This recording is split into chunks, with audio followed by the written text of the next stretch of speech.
Hello everyone, this is रोली पांडे। आज का topic है हमारा स्कूल कैलेंडर। आज बेसिकली हमको 3 टॉपिक पढ़ना है। पहला हमारा ये कैलेंडर का रहेगा कि स्कूल कैलेंडर क्या होता है। दूसरा रहेगा कि स्कूल टाइम टेबल क्या होता है। और थर्ड टॉपिक रहेगा कि स्कूल असेंबली क्या होती है। इन तीनों ही में से टॉपिक में से एक एक क्वेश्चन पूछे जाने की संभावना है। एक एक नंबर का जो क्वेश्चन है उन तीनों ही टॉपिक से आ सकता है। तो कह सकते हैं आज की क्लास हमारी एटलीस्ट 3 नंबर के ऊपर है। सबसे पहले स्कूल कैलेंडर क्या होता है, विद्यालय पंचांग क्या है। स्कूल कैलेंडर एक ऐसा साल भर का प्लान किया हुआ स्केड्यूल होता है। साल भर का, साल भर में कौन कौन सी एक्टिविटीज करानी है, सारी की सारी एक्टिविटीज का एक प्लान स्केड्यूल होता है कि कौन सी एक्टिविटीज कराई जाएंगी। चाहे वो एकेडमिक गतिविधियां हो, मतलब कि एग्जाम कब होना है, टेस्ट कब होना है, यूनिट एग्जाम्स कब होने हैं, और ये आपके सेमेस्टर्स कब होने हैं, ये सब चीजें जो भी होती है एग्जाम से रिलेटेड होता है, एकेडमिक एक्टिविटीज होती हैं। या फिर आपको ट्रिप वगैरह पे कब जाना है, तो ये सारी की सारी जो शैक्षणिक गतिविधियां हैं वो कब होंगी, या फिर कौन कौन सी शैक्षणिक गतिविधियां होंगी, कौन कौन सी को करिकुलर एक्टिविटीज होंगी, किस मंथ में होंगी, किस टाइम पर होंगी, कौन कौन सी एडमिनिस्ट्रेटिव गतिविधियां हैं, मतलब कि प्रशासन संबंधी जो गतिविधियां स्कूल में होंगी वो कब होगी, किस टाइम पर होगी और कौन सी होगी, और मूल्यांकन के लिए कौन कौन सी गतिविधियां हैं कब होंगी। ये सब की सारी चीजों का एक ब्लूप्रिंट होता है जो आपका स्कूल कैलेंडर है वो। मतलब कि अगर एक पॉइंट में बोले तो आपका फर्स्ट पॉइंट हो जाएगा कि एक प्लान्ड स्केड्यूल होता है किस चीज का, साल भर के लिए। साल भर का एक प्लान्ड स्केड्यूल होता है जो कि स्कूल में होने वाली साल भर में कौन कौन सी गतिविधियां हैं उन सारी की सारी गतिविधियों का एक ब्लूप्रिंट होता है। मतलब कि जो स्कूल कैलेंडर है वो ब्लूप्रिंट की तरह काम करता है, जिससे कि स्कूल की जो फंक्शनिंग है, जो स्कूल का संचालन है, विद्यालय का संचालन है, वो स्मूथली हो सके और व्यवस्थित तरीके से हो सके। तो एक तरीके का रोड मैप होता है स्कूल कैलेंडर कि साल भर में कौन कौन सी एक्टिविटीज कब कब किस किस टाइम पर कराई जाएंगी, जिससे कि जो स्कूल की फंक्शनिंग है, जो स्कूल का पूरा संचालन है, वो अच्छी तरीके से व्यवस्थित रूप में हो सके। ठीक है, तो ये होता है आपका स्कूल कैलेंडर। अगर एक वेल डिजाइंड स्कूल कैलेंडर बनाया जाता है, अगर व्यवस्थित ढंग से जो विद्यालय का कैलेंडर है वो अगर बनाया जाता है, तो पहली चीज इससे क्या होगी कि जो टीचिंग लर्निंग प्रोसेस है, जो शिक्षण अधिगम की प्रक्रिया है, वो बेस्ट तरीके से साल भर चलेगी, आराम से चलेगी, सुचारू रूप से चलेगी। जो कम्युनिटी है, मतलब कि जो समुदाय के लोग हैं, उनकी भागीदारी को बढ़ावा देगी। और इससे अगर ये सारी चीजें हो रही हैं कि जो शिक्षण अधिगम प्रक्रिया है वो बढ़िया चल रही है, कम्युनिटी की भागीदारी भी बढ़िया हो रही है स्कूल में, जिससे कि बच्चे बहुत कुछ सीख रहे हैं, तो इससे क्या होगा, स्कूल की परफॉर्मेंस बढ़िया होगी। और स्कूल की परफॉर्मेंस बढ़िया होने से क्या होगा, जो स्कूल का परिणाम आएगा वो बढ़िया होगा। स्कूल का परिणाम मतलब बच्चों के जो भी परिणाम आ रहे हैं, जो अचीवमेंट्स हैं स्कूल की, वो बढ़िया आएंगी। कब होगी, जब well design school calendar prepare किया जाएगा तब। अभी आपको ये भी बताऊंगी कि ये जो स्कूल कैलेंडर है वो प्रिपेयर कौन करता है। ठीक है, उद्देश्य क्या होता है, किस चीज के लिए, किस वजह से स्कूल कैलेंडर बनाना जरूरी होता है। पहली चीज, स्कूल में जो कुछ भी एक्टिविटीज होनी है, जो भी सारी गतिविधियां होनी है, उन गतिविधियों को समय पे कराया जा सके, ये चीज स्कूल कैलेंडर बनाने से सुनिश्चित होता है। और दूसरी चीज, स्कूल में जो भी एक्टिविटीज कराई जाएंगी वो समयबद्ध और व्यवस्थित तरीके से हो पाती हैं अगर स्कूल कैलेंडर बनाया जाए तो सबसे पहला उद्देश्य यही है कि स्कूल की सारी गतिविधियों को ऑर्गेनाइज्ड और टाइमली कराया जा सके। इस वजह से ये जरूरी है स्कूल कैलेंडर बनाना। इसके अलावा टीचर्स हैं, पेरेंट्स हैं, स्टूडेंट्स हैं, ये जितने भी स्टेक होल्डर्स हैं, इन सब को क्लैरिटी मिल जाती है कि मेरा कहाँ पे क्या काम है। स्टूडेंट्स को पता चल जाता है उनके एग्जाम्स कब होने हैं, स्टूडेंट्स को पता चल जाता है कि उनको पिकनिक या फिर फील्ड ट्रिप्स वगैरह पे कब लेके जाया जाएगा। पेरेंट्स को पता चल जाता है कि उनको किस टाइम पर फ्री रहना है, जिससे कि जब स्कूल टीचर की पेरेंट्स मीटिंग हो तो फिर वहां पर वो अवेलेबल हो सके, अपने बच्चे के जो भी अचीवमेंट्स वगैरह हैं या फिर जो डिफिकल्टीज वगैरह हैं उनको जान सके। टीचर्स को पता चल जाता है कि उनको कब अपना कोर्स कंप्लीट कराना है, कब कौन सी एक्टिविटी बाहर की करानी है, कब क्या चीज उनको बच्चों को टेस्ट वगैरह लेना है। तो ये सारी की सारी चीजें उनको क्लैरिटी मिल जाती है। तो जितने भी स्टेक होल्डर्स हैं, अगर स्कूल कैलेंडर बनता है तो उनको क्लैरिटी मिल जाएगी। इससे इवेंट्स की ओवरलैपिंग नहीं होती है, मतलब कि कार्यक्रमों का टकराव नहीं होता है। जैसे कि मान लीजिए आपके अप्रैल मंथ में मान लीजिए आपका एग्जाम कंडक्ट करवाना है, अब उसी टाइम पे किसी एडमिनिस्ट्रेशन की तरफ से कुछ आ गया कि हाँ इस टाइम पर सारे के सारे टीचर्स हैं, उनको ट्रेनिंग देने का टाइम है, उस टाइम पे ट्रेनिंग देना टीचर्स को जरूरी है। अब क्या होगा, जो एग्जाम है और ट्रेनिंग है ये दोनों चीजें ओवरलैप हो जाएंगी, और दूसरी चीज ये दोनों ही चीज इंपॉर्टेंट है, इसको पोस्टपोन नहीं किया जा सकता है, प्रीपोन नहीं किया जा सकता है। तो इस वजह से अगर स्कूल कैलेंडर बन जाता है तो इवेंट्स का ओवरलैपिंग नहीं होता है, और आसानी से जब जो इवेंट्स करवाने हैं, एक्टिविटीज करानी है, वो करवाई जा सकती हैं। इससे ये भी हेल्प हो जाती है कि एकेडमिक प्रोग्रेस को ट्रैक किया जा सकता है, जो शैक्षणिक प्रगति है उसको ट्रैक किया जा सकता है, और जो टीचर्स हैं, स्टूडेंट्स हैं, सब लोग अपनी अपनी रिस्पॉन्सिबिलिटी अच्छे तरीके से समझते हैं, और उत्तरदायित्व सबको अपना पता चल जाता है। तो उत्तरदायित्व को बढ़ाने के लिए भी स्कूल कैलेंडर जो है वो बनाना चाहिए। अब क्या क्या चीजें होती हैं जो आपका स्कूल कैलेंडर बनाया जाता है, उनमें क्या क्या कंपोनेंट्स होते हैं, क्या क्या चीजें होती हैं। सबसे पहले तो उसमें एकेडमिक स्केड्यूल दिया रहता है कि आपके जो टर्म एग्जामिनेशन है वो कब शुरू होंगे, कब खत्म होंगे, आपकी हॉलीडेज कब होंगी, वर्किंग डेज, कार्य दिवस टीचर्स का कब कब है और कितना है। ठीक है, तो एकेडमिक स्केड्यूल दिया रहता है। दूसरी, उसमें असेसमेंट प्लान दिए रहते हैं स्कूल कैलेंडर में कि टेस्ट और एग्जाम डेट्स क्या होंगी, रिपोर्ट कार्ड्स कब दिए जाएंगे, को करिकुलर एक्टिविटीज तीसरी चीज दी, तीसरा कंपोनेंट कौन सा है, को करिकुलर एक्टिविटीज की स्पोर्ट्स कब होगा, कल्चरल प्रोग्राम्स कब होंगे, सेलिब्रेशंस कब किए जाएंगे, किस डेट पे किए जाएंगे, करे जाएंगे कि नहीं करे जाएंगे, पीटीएम्स कब होंगी, पेरेंट टीचर मीटिंग कब होगी। फिफ्थ चीज, टीचर्स की ट्रेनिंग और वर्कशॉप्स वगैरह जो होती हैं वो किस किस दिन और किस किस टाइम पर होंगी। एडमिनिस्ट्रेटिव डेट्स स्कूल कैलेंडर में होती है कि बजट सबमिशन और स्टॉक चेकिंग, ये सारी बजट रिपोर्ट वगैरह ये सब इसमें दी रहती हैं।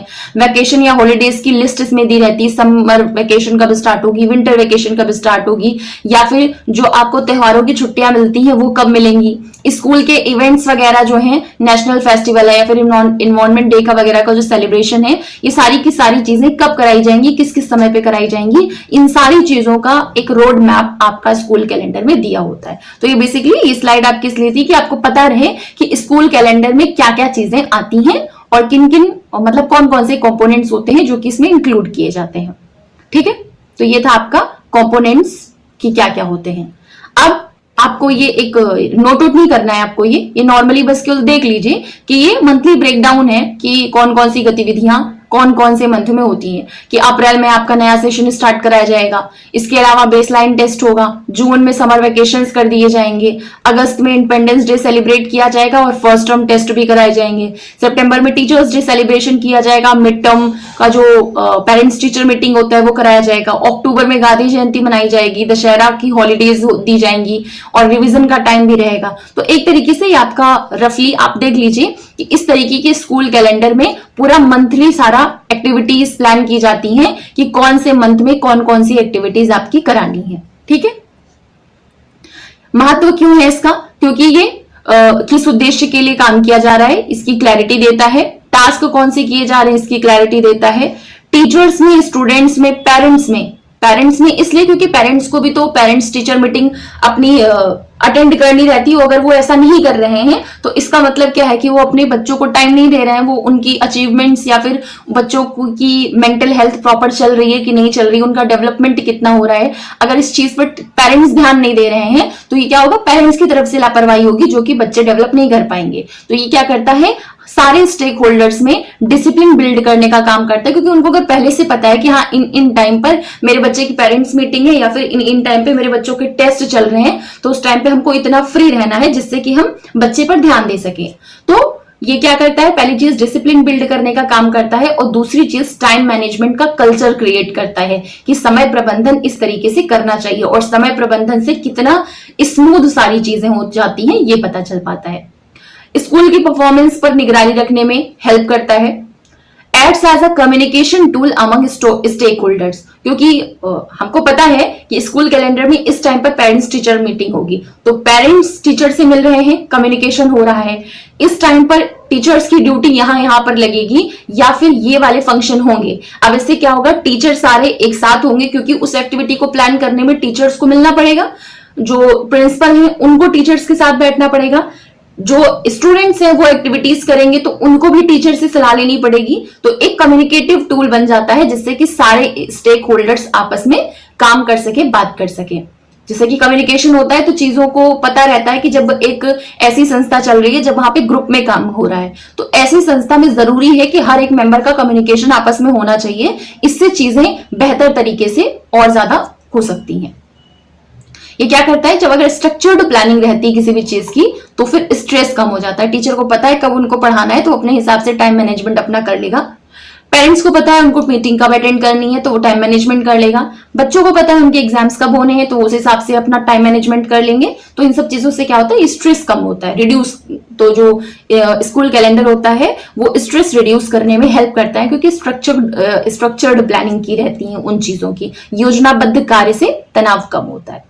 ठीक है, अब ये आपका स्कूल कैलेंडर जो है वो बनाता कौन है, ये इंपॉर्टेंट है। प्रिंसिपल और हेडमास्टर ये इंक्लूड होते हैं स्कूल कैलेंडर बनाने में। टीचर्स को इंक्लूड किया जाता है।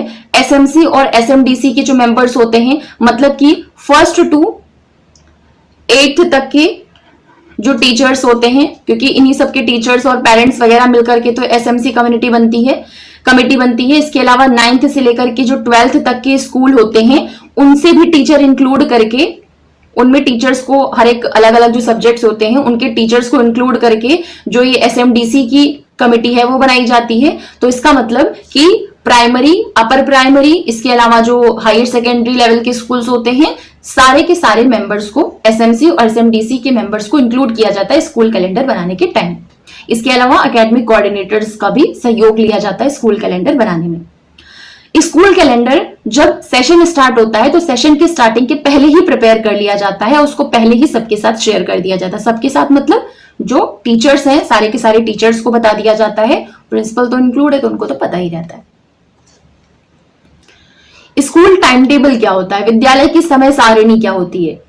टाइम टेबल एक ऐसा सिस्टमैटिक स्केड्यूल है जो कि स्कूल आवर्स में कौन कौन सी चीजें कब कब होंगी, मतलब कि स्कूल आवर्स की बात हो रही है, मतलब कि मान लीजिए जो 24 आवर्स का एक दिन होता है, उस दिन में अगर 8 घंटे स्कूल में बिताने हैं तो 8 घंटे की जो स्कूल की टाइमिंग है उस उतनी टाइमिंग में क्या चीजें कब कब करवाई जाएंगी, वो सारी की सारी चीजें स्कूल टाइम टेबल में प्लान की जाती है या फिर सिस्टमैटिक तरीके से उनको लिखा जाता है।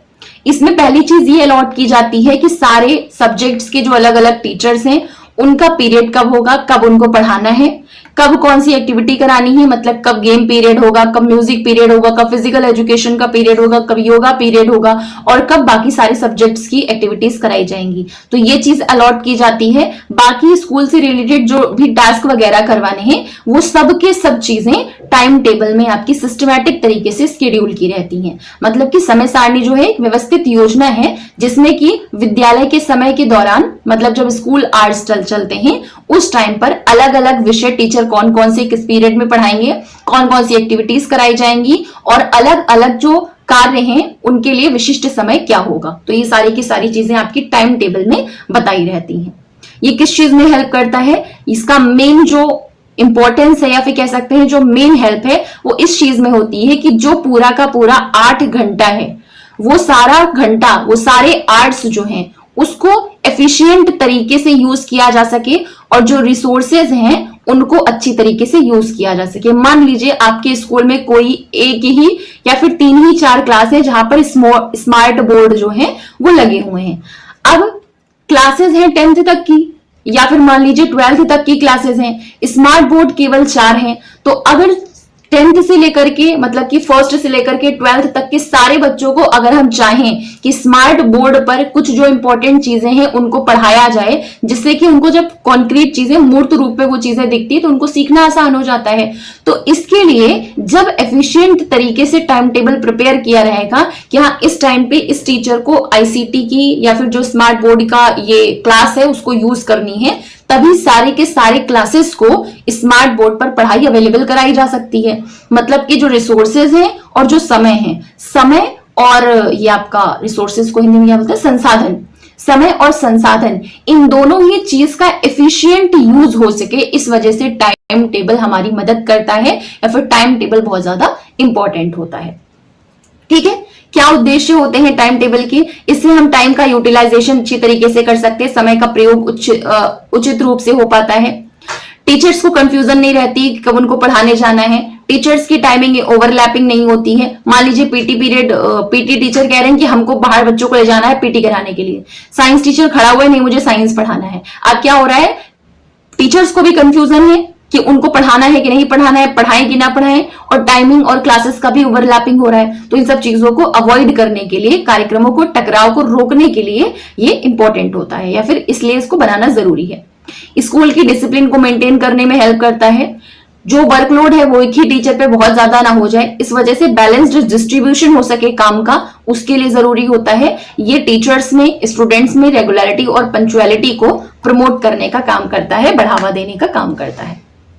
किन किन प्रिंसिपल्स पर, किन किन सिद्धांतों पर ये जो टाइम टेबल है उसको बनाया जाता है। सबसे पहले प्रिंसिपल ऑफ जस्टिस, मतलब कि एक ही टीचर के ऊपर सारा का सारा जो भार है वो ना बर्डन ना दे दिया जाए, इस वजह से जस्टिस का प्रिंसिपल अप्लाई किया जाता है कि हर टीचर अगर 2 घंटे लगातार पढ़ा रही है, 2 क्लासेस उसकी लगातार हो रही है, तो तीसरी क्लास में क्या हो कि उसको थोड़ा सा ब्रेक दे दिया जाए, जिससे कि ब्रेक मिल जाएगा, थोड़ा सा रेस्ट मिल जाएगा, मेंटली वो थोड़ा सा रिलैक्स हो पाएगा, तो बच्चों को अच्छे से पढ़ा पाएगा। तो पहला सिद्धांत यही होता है। दूसरा है वैरायटी, प्रिंसिपल ऑफ वैरायटी। इसमें क्या होता है, अलग अलग विषय हैं, अलग अलग सब्जेक्ट्स हैं, अलग अलग एक्टिविटीज हैं, उन सब को कब कब किस किस टाइम पर कराया जा सके, इन सारी की सारी वैरायटीज को स्टूडेंट्स को अवेलेबल कराया जा सके, इस चीज को ध्यान में रख करके स्कूल टाइम टेबल कंस्ट्रक्ट किया जाता है। रेस्ट और फटीग के सिद्धांत पे काम करता है। थकावट से बचने के लिए क्या किया जाता है कि जो कठिन विषय होते हैं, जो डिफिकल्ट सब्जेक्ट्स होते हैं, उनको बिल्कुल जब स्टार्टिंग टाइम हो रहा होता है उसी टाइम पे रख दिया जाता है, जिससे कि बच्चे बोर ना हो। प्रिंसिपल ऑफ फ्लेक्सिबिलिटी का इसमें ध्यान रखा जाता है, लचीलापन रखा जाता है कि अगर कभी किसी टीचर को कोई दिक्कत आ रही है, वो क्लास नहीं ले पा रहा है, तो उस टाइम के लिए दूसरे टीचर को मैनेजमेंट किया जा सके, दूसरे टीचर को मैनेज किया जा सके। Principle of economy of time and energy, मतलब कि समय और ऊर्जा की बचत हो सके, इस चीज को सुनिश्चित किया जाए, इस हिसाब से टाइम टेबल बनाया जाता है। लोकल नीड, मतलब कि जो स्थानीय आवश्यकताएं हैं उनके अनुसार समय सारणी बनाना चाहिए। और एडजस्टमेंट और कोरिलेशन का सिद्धांत भी टाइम टेबल बनाने में यूज किया जाता है, मतलब कि जो शिक्षक हैं, जो अलग अलग विषय हैं और जो अलग अलग संसाधन है, रिसोर्सेज हैं, उन सब में कोरिलेशन होना चाहिए। इस आधार पर आपका टाइम टेबल कंस्ट्रक्ट किया जाता है। कौन कौन से फैक्टर्स होते हैं जो कि टाइम टेबल को डिजाइन करने में या फिर टाइम टेबल बनाने में फ्रीडम को लिमिट करते हैं, मतलब कि बाधा बनते हैं जब टाइम टेबल बनाओ तो। पहली चीज, अगर मान लीजिए 10 सब्जेक्ट हैं और स्कूल में टीचर्स बस केवल 8 हैं, अब उन 8 टीचर्स को 10 के 10 सारे सब्जेक्ट पढ़ाने के लिए किस तरीके से अवेलेबल कराया जाए, मतलब कि स्टाफ की कमी से टाइम टेबल बनाने में बाधा आ सकती है।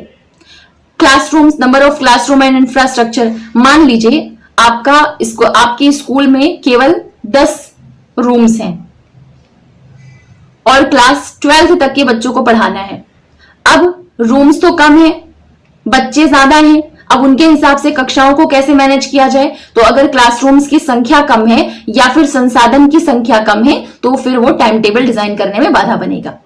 Subjects offered and periods required, मान लीजिए किसी बच्चे को 4 सब्जेक्ट ऑफर किया गया है और उसके लिए पीरियड्स बस केवल 3 ही सेट हो पा रहे हैं, तो जो सब्जेक्ट ज्यादा हैं और पीरियड कम मिल रहे हैं बच्चों को पढ़ाने के लिए, तो ये क्या करता है, टाइम टेबल बनाने में बाधा बनता है।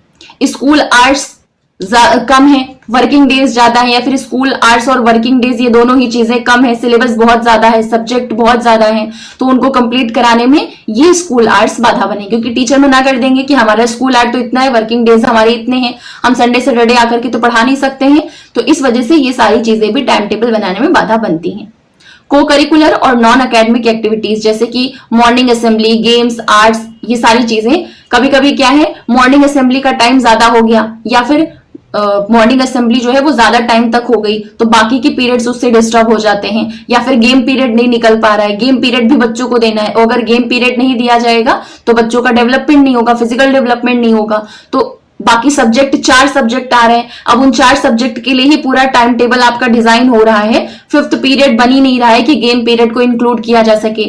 तो इस वजह से उसी उतने घंटे में आपको मॉर्निंग असेंबली भी करानी है, 8 पीरियड भी कराने हैं, बाकी सब्जेक्ट्स के लिए गेम्स भी कराना है, आर्ट्स भी कराना है, तो ये सब जो है वो बाधा बनती है टाइम टेबल प्रिपेयर करने में। बच्चों के ऊपर लोड बहुत ज्यादा बढ़ जाएगा, इस चीज का भी ध्यान रखना है। अब बच्चे बहुत ज्यादा थक जाते हैं तो पूरी क्लास में बोर होकर के बैठते हैं, तो मेंटल लोड बच्चों पे ना हो, तो ये सब चीजें भी बाधा बनती हैं। और स्पेशल टीचर्स की अनअवेलेबिलिटी भी टाइम टेबल को डिजाइन करने में बाधा बनती है। ये है आपका स्कूल असेंबली की जो विद्यालय प्रार्थना सभा होती है वो क्या होती है।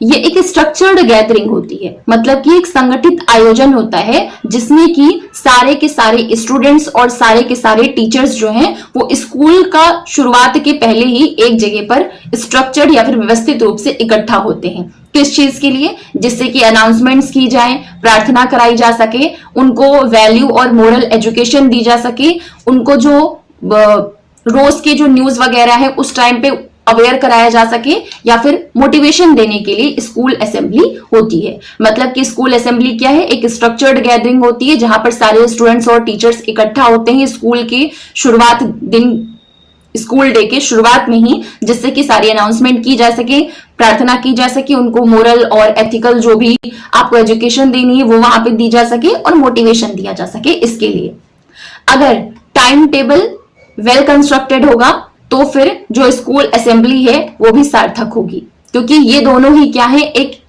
इंपॉर्टेंट टूल्स हैं स्कूल ऑर्गेनाइजेशन के लिए।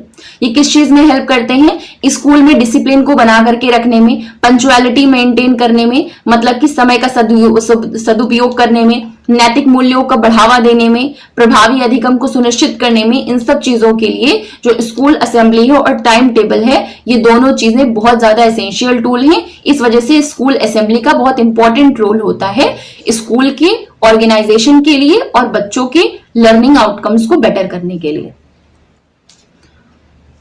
उद्देश्य क्या होता है स्कूल असेंबली का? कि बच्चों में जो नैतिक और आध्यात्मिक मूल्य है उसको विकसित किया जा सके, बच्चों में एकता और अनुशासन की भावना को विकसित किया जा सके, छात्रों को जो भी इंफॉर्मेशन वगैरह है वो दिया जा सके, छात्रों से कम्युनिकेट किया जा सके, क्योंकि वो टाइम ऐसा है कि बच्चों के ऊपर किसी तरीके का कोई लोड नहीं होता है, सब मेंटली रिलैक्स होने के लिए वहां पर इकट्ठा होते हैं, प्रेयर वगैरह करके माइंड को रिलैक्स किया जाता है। और मोटिवेट करने के लिए स्कूल असेंबली का उद्देश्य होता है, और वो दिन भर के लिए एनर्जाइज फील करें, इसके लिए भी स्कूल असेंबली इंपॉर्टेंट होती है। जो नेशनल और कल्चरल इवेंट्स होते हैं उनको सेलिब्रेट करने के लिए भी स्कूल असेंबली इंपॉर्टेंट होती है। मान लीजिए जो आपका इंडिपेंडेंस डे होता है या फिर रिपब्लिक डे होता है, तो आपने देखा होगा जब आप स्कूल में पढ़ते होंगे या फिर बहुत सारे लोग होंगे जो पढ़ाते होंगे, तो उन्होंने देखा होगा कि जो रिपब्लिक डे या फिर इंडिपेंडेंस डे आता है तो स्कूल असेंबली में ही इंडिपेंडेंस डे और रिपब्लिक डे के लिए थोड़ा बहुत जो सेलिब्रेशन है वो वहां पे कर दिया जाता है या फिर बच्चों के द्वारा किया जाता है। कोई है जो नेशनल एंथम है या फिर जो नेशनल सॉन्ग्स वगैरह हैं उनको गा करके सेलिब्रेट करते हैं, या फिर जिन्होंने भी अपना हमारे देश को आजाद कराने में अपनी भूमिका दी है उनके बारे में हम थोड़ी बहुत चर्चा करते हैं। तो इस तरीके से नेशनल या कल्चरल इवेंट्स को सेलिब्रेट करने में भी जो स्कूल असेंबली है वो इंपॉर्टेंट रोल प्ले करती है। क्या क्या चीजें हैं जो कि अच्छी स्कूल असेंबली में हम कह सकते हैं कि होती हैं? पहली चीज प्रेयर होनी चाहिए, प्रार्थना होनी चाहिए। दूसरी चीज प्रातःकालीन जो मंत्र होते हैं, मॉर्निंग चैंट होते हैं, इससे कुछ स्कूलों में ओम भूर्भुवस्सुः होता है वो करवाया जाता है। कुछ स्कूलों में गुरुर् ब्रह्मा गुरुर् विष्णु वाला जो श्लोक है या फिर मंत्र है उनको बोला जाता है। तो इस तरीके से एक अच्छी असेंबली में प्रार्थना होनी चाहिए, मॉर्निंग चैंट्स होनी चाहिए, थॉट ऑफ द डे, दिन का एक सुविचार होना चाहिए। इंटरनेशनल नेशनल दोनों ही तरीके की जो न्यूज है, समाचार है, वो स्कूल असेंबली में अलग अलग स्टूडेंट्स हैं वो आकर के बोलें, ये अच्छी असेंबली कही जा सकती है। प्रतिज्ञा ली जानी चाहिए और वैल्यू टॉक या मोरल स्टोरीज पर बात करनी चाहिए। अगर किसी का बर्थडे है या अगर किसी ने कुछ अचीव किया है तो उसका सेलिब्रेशन होना चाहिए असेंबली में। इसके अलावा लास्ट में नेशनल एंथम या फिर जो वंदना होती है उसका गान करना चाहिए। तो अगर ये सारी चीजें एक असेंबली में कराई जा रही है स्कूल असेंबली में, तो हम कह सकते हैं कि एक अच्छी स्कूल असेंबली है वो, मतलब कि अच्छी स्कूल असेंबली के ये सारे के सारे घटक हैं, कंपोनेंट्स हैं। ठीक है, तो ये था आज की क्लास में। हमने जो स्कूल असेंबली है वो देखा, स्कूल टाइम टेबल है उसको देखा, और इसके अलावा जो आपका फर्स्ट था स्कूल कैलेंडर उसको देखा। तो ये तीनों इंपॉर्टेंट टॉपिक्स हैं आपके, एक एक नंबर के क्वेश्चन के हिसाब से 3 नंबर का क्वेश्चन इसमें से आपका पूछा जा सकता है। अब नेक्स्ट क्लास में हम टीडीएफ डिस्कस करेंगे, मतलब कि टीचर डेवलपमेंट फोरम्स, इसके अलावा एक और टॉपिक आपका रहेगा इसमें पेरेंट टीचर फोरम, इसको डिस्कस करेंगे। अचीवमेंट डेटा, इसको डिस्कस करेंगे। तो ये 3 टॉपिक हमारे कल की क्लास में रहेंगे। उसके बाद ये क्लास के बाद एक आपका लास्ट टॉपिक बचेगा कम्युनिटी पार्टनरशिप। कम्युनिटी पार्टनरशिप, अलग अलग जगह पर कम्युनिटी का किस तरीके से पार्टिसिपेशन स्कूल में होता है उसको देखेंगे। तो ये समझिए आपकी 2 क्लास होगी, एक ये टीडीएफ पीटीएफ पढ़ेंगे हम अचीवमेंट डेटा, और दूसरी क्लास में कम्युनिटी पार्टनरशिप पढ़ेंगे। उसके बाद जो आपकी ये 4th यूनिट है वो भी कंप्लीट हो जाएगी। फिर आपकी केवल 5th यूनिट बचेगी। उसके बाद जो आपका पेडागोजी का, केवीएस पेडागोजी का सिलेबस है वो कंप्लीट हो जाएगा। अगर आपको वीडियो पसंद आ रहा है तो प्लीज आप कमेंट करिए, और कमेंट करने के बाद अगर किसी को जरूरत है, फ्री में ऐसे नोट्स अवेलेबल नहीं होते हैं, तो फिर अगर किसी को जरूरत है तो आप अपने फ्रेंड्स हैं या फिर जिनको भी जरूरत है, भाई बहन है, तो उनको आप शेयर करिए। और अगर क्लास अच्छी लग रही है तो उसको लाइक करें और सब्सक्राइब करें। मिलते हैं नेक्स्ट वीडियो में। Thank you.